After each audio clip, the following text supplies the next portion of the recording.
अस्सलाम वालेकुम नाज़रीन, खुशामदीद है आपका कश्मीर न्यूज़ ब्यूरो में। कश्मीर वैली के मुख्तलिफ इलाकों में बिलखुसूस श्रीनगर शहर के कई एरियाज़ में इस वक्त इंस्टॉलेशन ऑफ स्मार्ट मीटर्स के ख़िलाफ़ लोग एहतजाज कर रहे हैं। तो कहीं शहर और गांव में लोग जो इलेक्ट्रिसिटी जो मंथली बिल्स आती हैं, जो बिजली फ़ीस में जो इजाफ़ा देखने को मिल रहा है, उस हवाले से एहतजाज कर रहे हैं।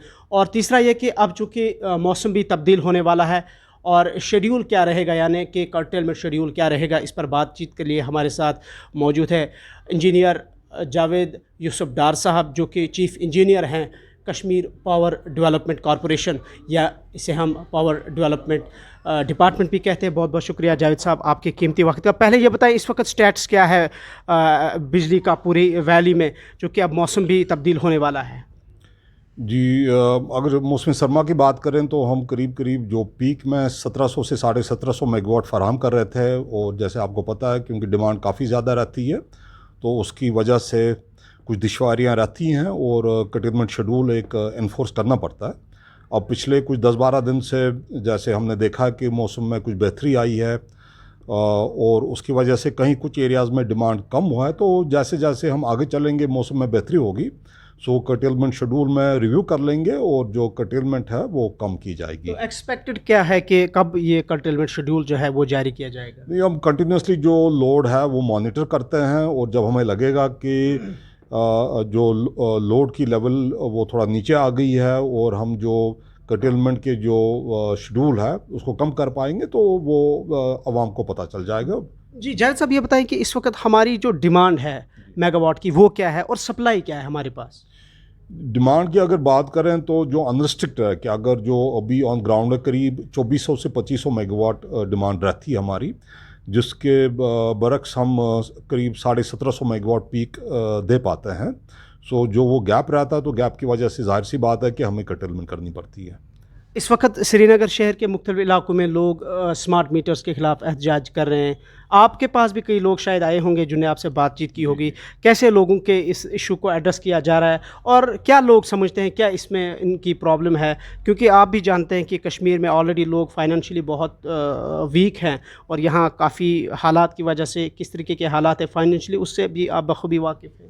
नहीं, ये ठीक नहीं कहना होगा कि हर जगह लोग एहतजाज करते हैं। कुछ इलाकों में तो हमने बड़े पुरअमन तरीके से मीटर अच्छी तरह से लगाए, लोगों का कॉपरेशन मिला। हाँ, कुछ एरियाज़ हैं कि जहाँ पे एहतजाज हुए हैं, और मैं ये भी कहूँगा कि कुछ इलाके ऐसे हैं कि जहाँ के अवाम हमारे पास आ रहे हैं कि हमारे एरियाज़ में भी आप स्मार्ट मीटर लगाइए, LTAB लगाइए, क्योंकि उनको पता है कि जब स्मार्ट मीटर लगेंगे, LTAB लगेगी, तो उनको जो बिजली की फराहमी बेहतर होगी।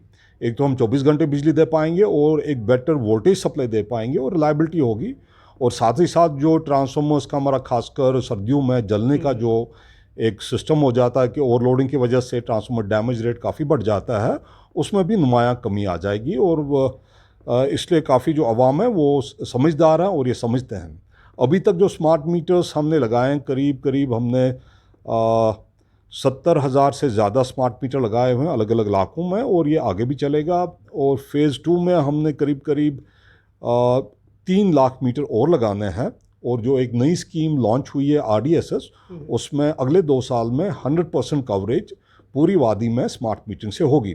और ये समझने की बात है कि मीटर आखिर मीटर है, जो भी चाहे स्मार्ट हो या जो हमारा नॉर्मल जो इलेक्ट्रॉनिक मीटर है, उसमें जो एनर्जी रिकॉर्ड करने का कोई अलग अलग नहीं है, एक की दोनों बिल्कुल एक्यूरेट है। अब स्मार्ट मीटर में ये फ़ायदा है कि जब आज तक जो मीटर की रीडिंग है वो हमारे स्टाफ को सीढ़ी लगा के पोल पे चढ़ना पड़ता है, मैनुअल तरीके से वो रिकॉर्ड नहीं करनी पड़ती है, फिर सब डिवीज़न में सबमिट करनी पड़ती है, तो उसमें एक काफ़ी टाइम लगता है और गलती होने का अंदेशा होता है।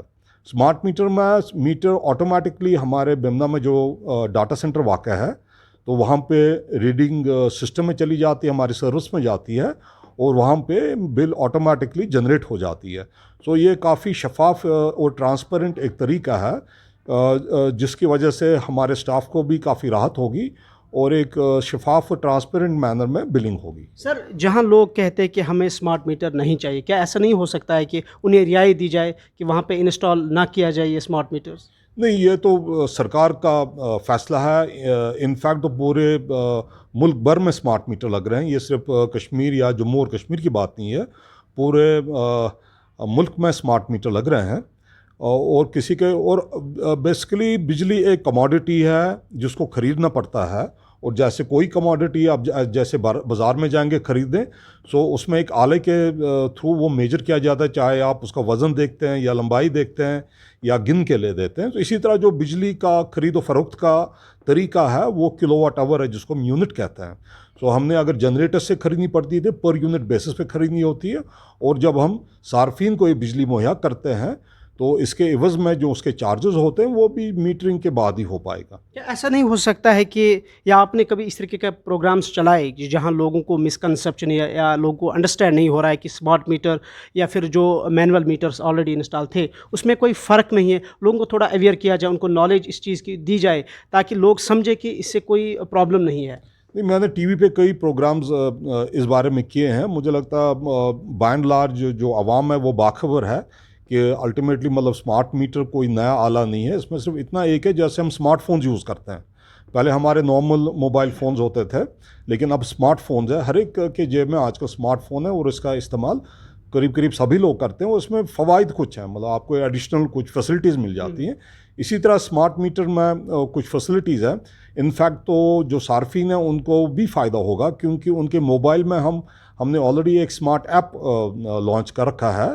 सो जो सार्फिन है वो अपने मोबाइल पे देख सकते हैं कि हमारा पर डे कंजप्शन क्या है, तो उस हिसाब से भी वो अपनी जो कंजप्शन है बिजली की उसको रेगुलेट कर सकते हैं और अपने बिल को कंट्रोल कर सकते हैं। जावेद साहब, आपने कहा कि बहुत सारे स्मार्ट मीटर्स इंस्टॉल किए गए हैं। मुझे याद है कि लास्ट ईयर एलजी साहब का एक स्टेटमेंट आया था कि उन्होंने कहा था कि जो मीटर्ड एरियाज़ हैं वहाँ पे इलेक्ट्रिसिटी 24/7 रहेगी और यानी शेड्यूल कट नहीं होगा ज़्यादा। क्या ऐसा है इन एरियाज़ में इस वक्त जारी है? जी, बिल्कुल आपने सही कहा। ये वादा था, एलजी साहब ने कहा था कि जो फीडर जहाँ पे स्मार्ट मीटर होंगे और एलटीए भी होगी और लॉसेस कम हो जाएंगे, वहाँ पे 24 घंटे बिजली दी जाएगी। तो इस साल हमने 14 फीडर वादी बर में है, जहाँ पे सर्दियों में भी कोई कर्टेलमेंट नहीं हुई। इसमें 8 फीडर श्रीनगर के थे, 4 फीडर अनंतनाग के थे, एक सारी शरीफ का और एक बांडीपोरा का। सो ऑलरेडी इसमें एक पेशरफ्त हुई है और जैसे जैसे और फीडर्स हैं जहाँ पे स्मार्ट मीटर लगेंगे, एलटीए भी लगेगी और लॉस लेवल्स कम आ जाएंगे, वहाँ पे भी हम 24 घंटे बिजली देंगे।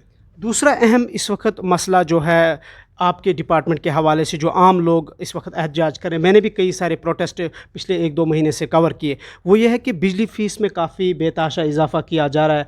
और पिछली बार हमने सफ़ा कदल में एक प्रोटेस्ट एहतजाज था वो कवर किया। तो लोग कहते हैं कि 1 महीने हमारी जो मंथली जो बिल थी वो 4.5 थी, 2 महीने के बाद 7.5 और आज 1150 रुपये आ चुकी है।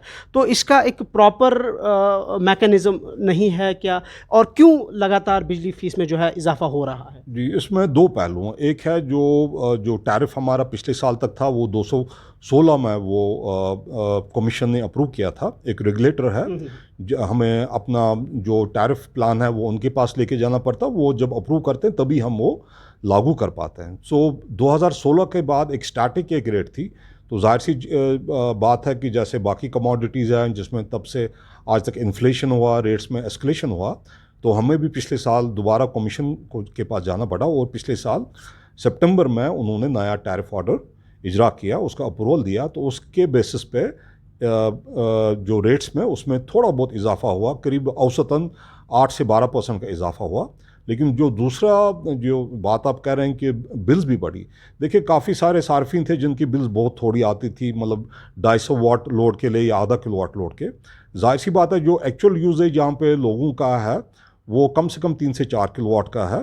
सो उसमें ये एक अनरियलिस्टिक बिलिंग हो रही थी, तो उसको भी हमने थोड़ा बहुत स्ट्रीमलाइन करने की कोशिश की है और उसी वजह से हमने 1 किलोवाट या 1.25 किलोवाट या 1.5 किलोवाट के बिल्स कुछ सार्फिन में चले गए। लेकिन उसके बावजूद भी मैं कहूँगा कि ये जो बिलिंग हो रही है ये पूरा नहीं है, जितने जो सार्फिन की तरफ से जो बिजली की कंजप्शन होती है, फिर भी उसका ये एक मैं कहूँगा पार्ट बिलिंग ही हो रहा है। क्या ये जो इजाफा है ये बढ़ता जाएगा या जो ठहराव है इसी तक ही महदूद रहेगा या इसमें थोड़ी कमी की जाएगी? नहीं, इसमें अल्टीमेटली जो सोल्यूशन है वो मीटरिंग का है, जिसके बारे में जब किसी को कंफ्यूजन नहीं रहना चाहिए। अब जो नॉन मीटर एरियाज हैं, नहीं, ये तो मैं जो कह रहा हूँ कि अगले 1-2 साल में तो 100% स्मार्ट मीटर लगेंगे, शहर और गांव में भी। शहर और गांव में हर जगह लगेंगे। इनफैक्ट कुछ जो हमारे श्रीनगर से बाहर भी एरियाज़ है वहाँ पे भी मीटरिंग हो चुकी है और कुछ एरियाज़ में तो स्मार्ट मीटर भी लग रहे हैं। सो ऐसी बात नहीं है कि श्रीनगर से बाहर एरियाज़ में मीटरिंग नहीं हुई है। काफ़ी सारे जो छोटे टाउन्स हैं वहाँ पे ऑलरेडी मीटर लग चुके हैं। जावेद साहब, एक और मसला ये है कि अगर किसी के पास 2 मंजिला मकान है, किसी के पास 3 मंजिला मकान है और किसी के पास 1 मंजिला मकान है, जाहिर सी बात है कि 2, 3, 4 बल्ब यूज़ करने वाला जो कंज्यूमर है या कोई 10 बल्ब यूज़ करता है, उसको भी 1 महीने के बाद वही जो बिल है पहुंचती है और 10 यूज़ करने वाले को भी यही बिल पहुंचती है। क्योंकि हमारे पास काफ़ी सारे लोग ऐसे भी हैं जिन्हें हमसे बात की, तो इस हवाले से थोड़ा सा हमें बताएं। देखिए, ये तो सीधी बात, मैं इसीलिए कह रहा हूँ कि इस सारे का सोल्यूशन मीटर लगाना है। क्योंकि मीटर जिसका अगर 1 मंजिला मकान है और उनका कंजप्शन कम है, जाहिर सी बात है जो मीटर है वो कम रिकॉर्ड करेगा, उनका बिल कम आएगा। सो ये इसीलिए मैं कह रहा हूँ कि आवाम को वेलकम करना चाहिए। जिस हिसाब से वो बिजली खर्च करेंगे उसी हिसाब से उनका बिलिंग होगा। क्या आपके पास इस वक्त कोई ऐसा डेटा है कि वैली का कोई ऐसा गांव, कोई ऐसा एरिया है जहां अभी तक जो है इलेक्ट्रिसिटी नहीं पहुंची है, या फुल पूरी वैली में इस वक्त जो है इस बिजली की दस्तयाबी है? नहीं, जो सौभाग्य स्कीम अगर आपको याद होगा तो 2019-20 में हमने 100% इलेक्ट्रिफिकेशन की थी इन टर्म्स ऑफ विलेजेस। हाँ, कहीं कहीं कुछ हैबिटेशंस होते हैं या कहीं गांव में कुछ लोग घर दूर बनाते हैं, तो वहाँ हो सकता है कि बिजली ना पहुंची हो, लेकिन वो भी हमारी एक कंटिन्यूस कोशिश रहती है कि वहाँ पे भी बिजली फराहम की जाए। हाँ, हमारा गुरेज का इलाका है जो ऑफ ग्रिड में चल रहा है। ऑफ ग्रिड मतलब हमारी अभी वहाँ पे तरसीली लाइनें नहीं जा रही हैं, वहाँ पे जो डीजल जनरेटर्स के थ्रू लिमिटेड टाइम पीरियड के लिए बिजली दी जा रही है। लेकिन वहाँ पे भी हमारा जो 33 kV लाइन लेने का काम चालू है, वो जैसे रास्ता खुल जाएगा वो काम दोबारा रिज्यूम होगा। तो इंशाल्लाह इस साल अगस्त तक हमें पूरी उम्मीद है कि कम से कम गुरेज का जो दावर है, जो तहसील हेडक्वार्टर है, वहाँ तक हम बिजली पहुँचाएँगे। जावेद साहब, एक एमनेस्टी स्कीम आपने हाल ही में लॉन्च की थी और लोगों ने काफ़ी उसकी सराहना की थी। आपके पूरे डिपार्टमेंट के, आपके अमले की उस पर काफ़ी पजीराई हमने देखने को मिली थी। तो इस वक्त एमनेस्टी का क्या स्टेटस है और किस तरीके का क्या रिस्पॉन्स मिला उसका? जी, ये एमनेस्टी स्कीम तो 6 महीने तो हो चुके हैं। जो सरकार का ये एमनेस्टी के बाद ऑर्डर था, उसके मुताबिक जो मार्च 2022 तक किसी मतलब सार्फिन के जो अगर काफ़ी बकाया जाते क्योंकि उन्होंने काफ़ी सालों से पेमेंट नहीं की थी, तो उस अमाउंट पे जो सरचार्ज चढ़ रहा था, एक किस्म का इंटरेस्ट जो चढ़ रहा था, उसका 100% वेवर किया गया। यानी कि एक सार्फिन को सिर्फ जो प्रिंसिपल अमाउंट है उसका पेमेंट करना था और उसकी अदायगी भी मरहलावार तौर से 12 किस्तों का भी ऑप्शन दिया गया था, क्योंकि ये स्कीम 1 साल के लिए लागू रहेगी। अब उसमें क्योंकि 6 महीने जा चुके हैं, आज की डेट में अभी अगर कुछ सार्फिन हैं जिन्होंने अभी इसका फ़ायदा नहीं उठाया, वो आज के डेट में भी अपने सब डिवीजन जाके इसमें शामिल हो सकते हैं और अब इनको 6 किस्तों का अभी भी मौका है। और जहाँ तक इसका रिस्पॉन्स है, मैं कहूँगा कुछ इलाकों में काफ़ी अच्छा रहा है, लेकिन कुछ इलाके हैं जहाँ पे उतना अच्छा नहीं मिला है। अभी तक करीब करीब 60 करोड़ रुपए मतलब वागुजार हुए हैं इसमें, लेकिन जो आउटस्टैंडिंग है अभी भी वो काफ़ी ज़्यादा है। सर, हम देख रहे हैं कि जो फील्ड वर्कर्स है पावर डेवलपमेंट डिपार्टमेंट के, काफ़ी सारे हमने देखे 2-3 सालों से कि उनकी डेथ होती है। कहा जाता है कि डिपार्टमेंट के पास जो सेफ्टी गैजेट्स है, इक्विपमेंट्स है, वो नहीं है ताकि इनको प्रोवाइड किए जाए। इस बारे में थोड़ा सा बताएं। नहीं, आपका सही कहना है कि एक अनफॉर्चुनेट कुछ इंसिडेंट्स होते आ रहे हैं कि जहाँ पे कुछ एक्सीडेंट्स हुए हैं और डेथ्स भी हुई। ज़्यादातर जो इसका बाज़ाब्ता इन्वेस्टिगेशन होता है, ज़्यादातर हमने देखा कि इसकी वजह ये रहती है कि जो स्टाफ है वो एक स्टैंडर्ड ऑपरेटिंग प्रोसीजर होता है कि काम कैसे करना है, बिजली उस इलाके में कैसे बंद करनी है, उसके बाद ही काम करना है, उसको फॉलो नहीं करते हैं। और जहाँ तक आपने बात की कि जो सेफ्टी जो इक्विपमेंट है उसमें काफ़ी बेहतरी आई है। अगर आपने देखा होगा, अब जो हमारा अमला है ज़्यादातर उसका इस्तेमाल भी करते हैं। सेफ्टी बेल्ट्स हमने सबको फराहम कर रखे हैं, जो हेलमेट्स फराहम कर रखे हैं। अपने रिसीविंग स्टेशन में हमने आइसोलेटिंग डिवाइसेस, अर्थिंग डिवाइसेस लगाए हैं। करीब करीब बेशतर रिसीविंग स्टेशन में लग चुके हैं और जो थोड़े बहुत अभी बचते हैं वहाँ पे भी अगले 2-1 महीने में लग जाएंगे। इसके अलावा हमने जो फील्ड अमले को हाई वोल्टेज डिटेक्टर्स दे रखे हैं, जिसकी वजह से वो ये देख सकते हैं कि ये जो लाइन जिस पे मैं काम करने जा रहा हूँ ये क्या लाइव है या डिस्चार्ज लाइन है।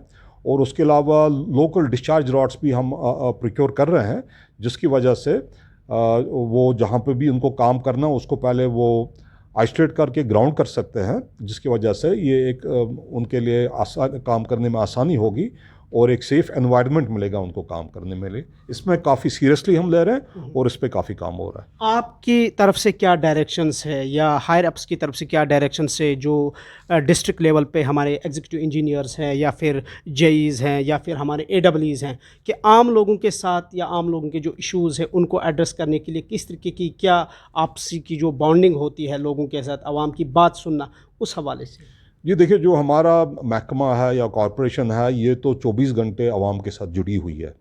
मतलब हर एक घर में बिजली चलती है तो उस हिसाब से हम तो 24 घंटे जुड़े हुए हैं।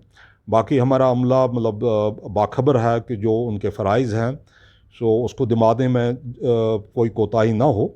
सो ये डायरेक्शंस गए हुए हैं ऑनरेबल एलजी साहब और जो हमारे हायर अप्स हैं उनकी डायरेक्शंस की वजह से ही मतलब पिछले 2-3 सालों से आपने देखा है सर्दियों में भी जो बिजली की पोजीशन है उसमें काफ़ी बेहतरी आई है, क्योंकि जो हमारा ट्रांसमिशन लेवल और डिस्ट्रीब्यूशन में जो हमारा इंफ्रा है, चाहे रसिंग स्टेशन चाहे ग्रिड स्टेशन, उसमें कैपेसिटी में काफ़ी इजाफा हुआ है और जो पहले काफ़ी कर्टेलमेंट होती थे उसमें कमी हुई है।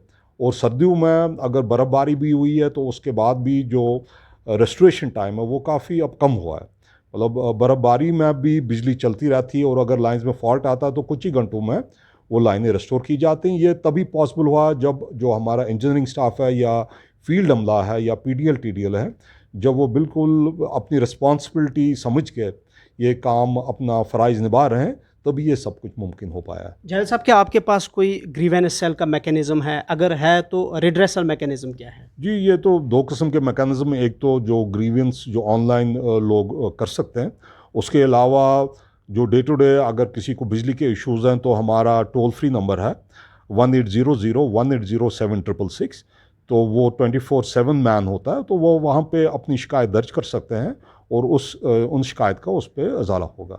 आखिर पर आपकी अगर कोई मैसेज हो कि जनरल पब्लिक के लिए, क्योंकि बहुत सारे लोग आपको कश्मीर में ही नहीं बल्कि कश्मीर से बाहर भी देख रहे हैं, स्पेशली आपके जो कंज्यूमर्स हैं, क्या कुछ मैसेज रहेगी? मेरा मैसेज ये रहेगा कि जो जायज़ तरीके से बिजली का इस्तेमाल करें, जो लोगों का जो रजिस्टर्ड लोड है उसी के मुताबिक लोड का इस्तेमाल करें और ख़ासकर जो क्रूड हीटर्स और बॉयलर्स हैं उसका इस्तेमाल ना करें, क्योंकि वही बाइस बनता है कि जो परेशानियाँ हमें होती हैं, चाहे ट्रांसफार्मर डैमेज होते हैं या लो वोल्टेज इशूज़ होते हैं, वो यही है क्योंकि काफ़ी सार्फिन जो क्रूड हीटर्स और बॉयलर्स का इस्तेमाल करते हैं।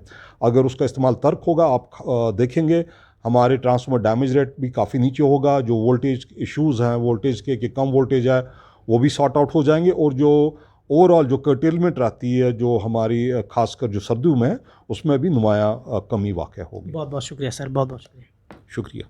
तो नाज़रीन, ये थे हमारे साथ इंजीनियर जावेद यूसुफ डार साहब, जो कि चीफ़ इंजीनियर है पावर डेवलपमेंट डिपार्टमेंट कश्मीर के। आप देखते रहें कश्मीर न्यूज़ ब्यूरो। अल्लाह हाफ़िज़।